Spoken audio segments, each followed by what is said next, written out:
Assalamualaikum. Welcome to my channel. My name is Dr. Hira Alvi. I am a consultant plastic surgeon practicing in Lahore. आज हम night time skin care routine के बारे में बात करेंगे कि what makes a perfect night time routine. Perfect routine का मतलब ये नहीं होता है कि उसके अंदर 15-20 स्टेप्स होंगे तो ही वो परफेक्ट होगी। It needs to be targeted and it needs to be simple. Simple होना इज़ द की, बिकॉज बहुत सारे प्रोडक्ट्स यूज़ करने का मतलब हरगिज़ ये नहीं है कि आपकी स्किन बहुत अच्छी हो जाएगी, या बहुत कम प्रोडक्ट्स यूज़ करने का मतलब ये नहीं है कि आप इनफ नहीं कर रहे हैं।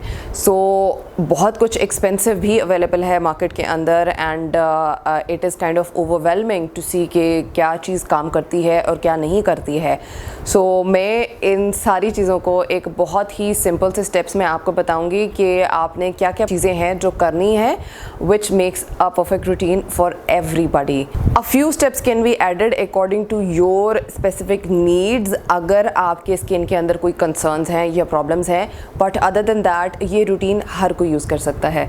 सो let's jump into the video. The first thing that you need to do at the night time is cleanse your skin.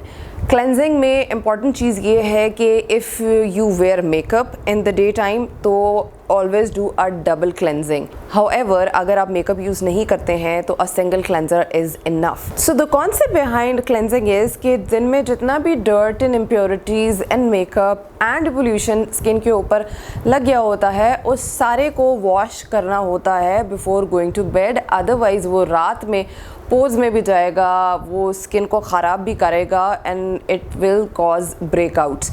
So you need to get rid of all the day's dirts and impurities from your skin.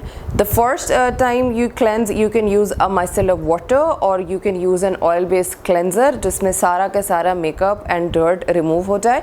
And the second one is the normal regular cleanser that you use every day. If you have dry skin, I would recommend you use a hydrating and a moisturizing cleanser. However, अगर आपकी oily skin है या combination skin है तो you can go for a foaming cleanser. And always use gentle cleansers. बहुत harsh cleanser use करने की ज़रूरत नहीं होती है। Once you are done with cleansing, the second step जो कि कुछ लोगों ने मुझसे पूछा था कि why don't you recommend toners?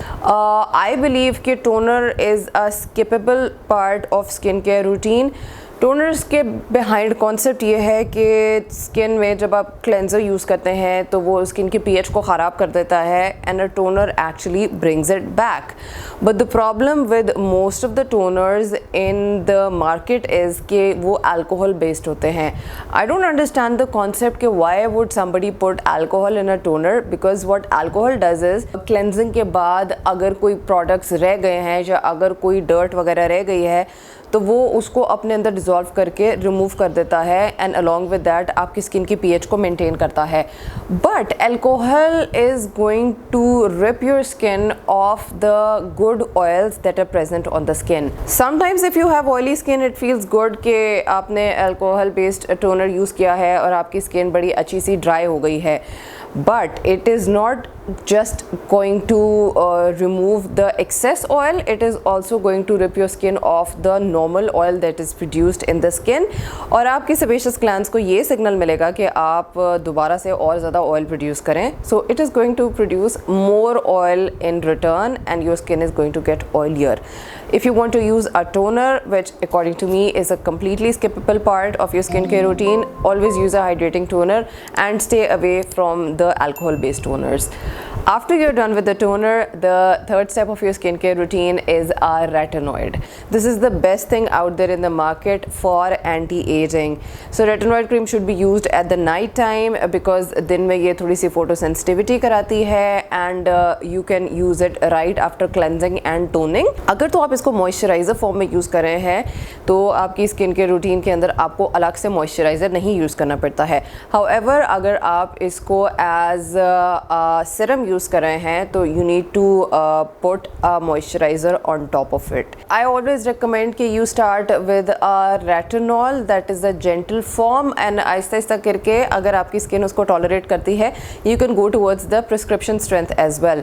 Prescription strength बहुत ज़्यादा पोटेंट होता है, वो फ्लेकिंग, क्रस्टिंग, पीलिंग कराता है एंड इनिशियली ड्राइनेस भी कराता है, but ultimately your skin gets used to it.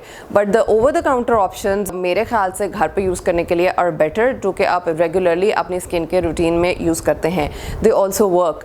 अगर आप इसके ऊपर डिटेल्स देखना चाहते हैं कि how do they work and what these exactly are, if you don't know about them, I have a whole video on the retinols and you can most definitely go and watch that. Retinol के बहुत फ़ायदे हैं। Anti aging है, skin को exfoliate भी करता है, skin की डर्मिस की लेयर जिसके अंदर कोलेजन प्रेजेंट होता है उसको थिकन करता है, कोलेजन को बूस्ट करता है।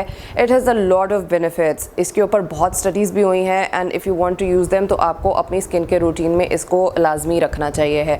However if you are pregnant और planning to get pregnant, I would not recommend कि आप रेटिनॉल्स यूज़ करें।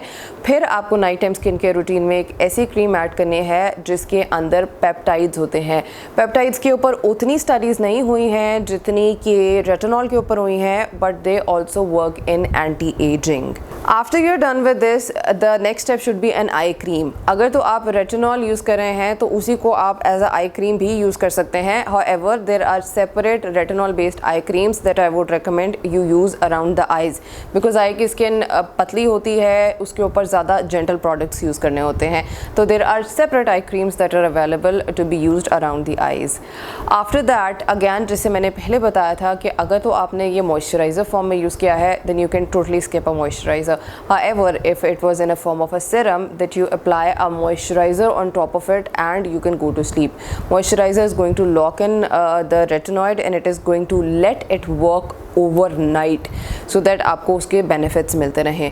मॉइस्चराइज़र के अपना काम सिर्फ ये होता है कि इट्स लॉकिंग इन, वो आपकी स्किन को कोई इंग्रेडिएंट्स नहीं प्रोवाइड कर रहा होता है। So that is it. So this is it for the routine जो कि आपने यूज़ करनी है। हाउएवर अगर आपकी स्किन के कोई स्पेसिफिक कंसर्न्स हैं तो इसमें एक या दो स्टेप्स उस कंसर्न के हिसाब से ऐड हो सकते हैं। Otherwise this routine is good for everybody. Once a week I recommend you use a chemical exfoliant on your skin के जो स्किन के ऊपर with aging स्किन के सेल्स उतनी जल्दी रिन्यू नहीं होते हैं, सो डेड स्किन रहती है फेस के ऊपर which needs to be removed.